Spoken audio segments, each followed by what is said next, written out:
Hello, friends. We are back with our Bible reading today. We are reading Genesis chapter 6.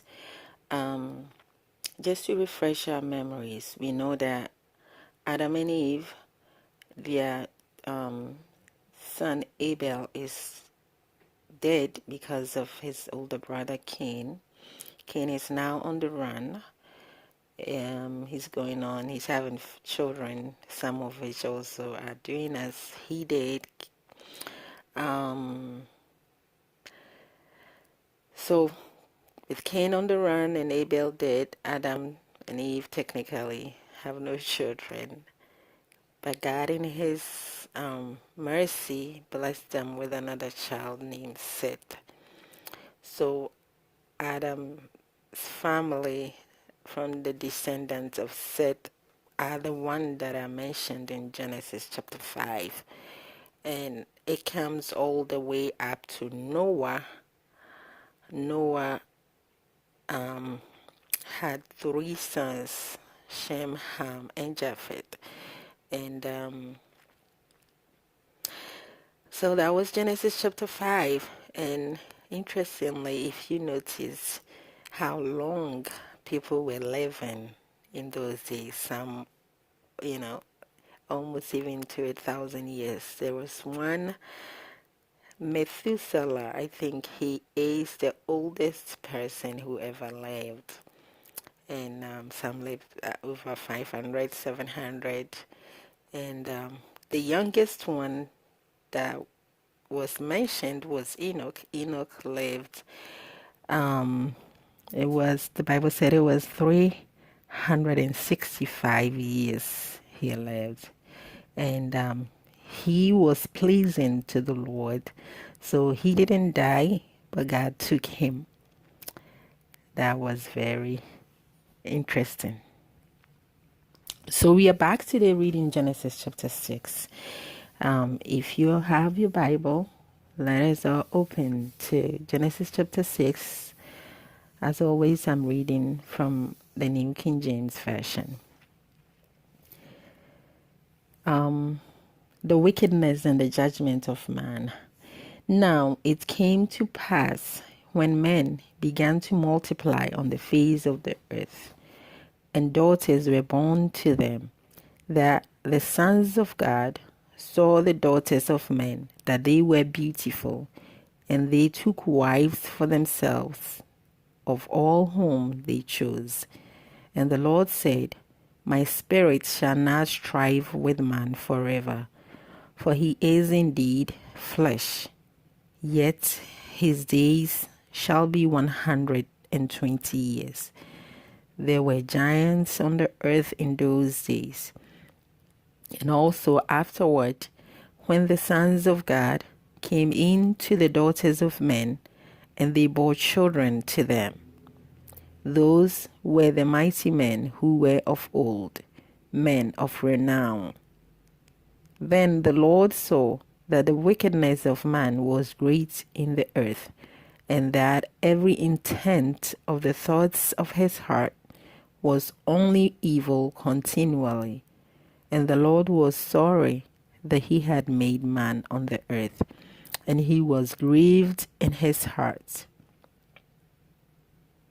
So the Lord said, I will destroy man whom I have created from the face of the earth, both man and beast, creeping thing and birds of the air, for I am sorry that I have made them. But Noah found grace in the eyes of the Lord. Noah pleases God.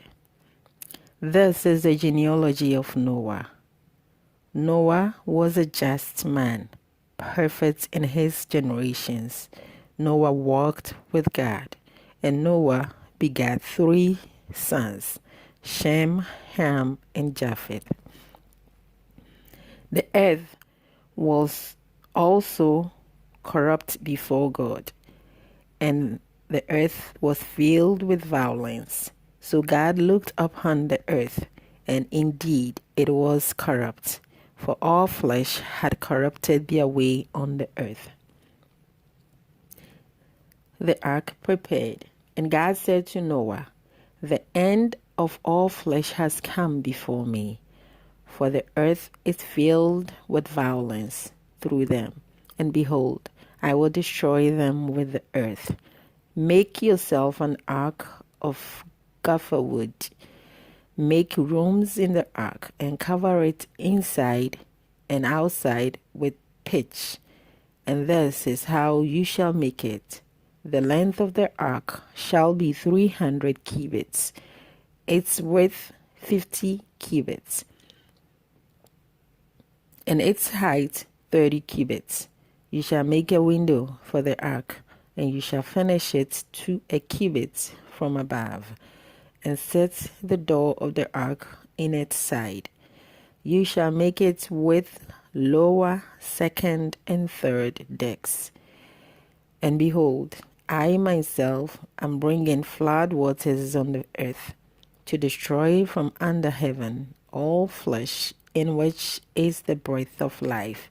Everything that is on the earth shall die, but I will establish my covenant with you, and you shall go into the ark, you, your sons, your wife, and your sons' wives with you. And of every living thing of all flesh you shall bring 2 of every sort into the ark, to keep them alive with you. They shall be male and female, of the birds after their kind, of animals after their kind, and of every creeping thing of the earth after its kind. 2 of every kind will come to you to keep them alive, and you shall take for yourself of all food that is eaten, and you shall gather it to yourself, and it shall be food for you and for them. Thus Noah did according to all that God had commanded him. So he did. The word of the Lord. Thank you, friends. That's the end of Genesis chapter 6. I hope you enjoyed it. Have a blessed day. We'll come back again tomorrow and read Genesis chapter 7.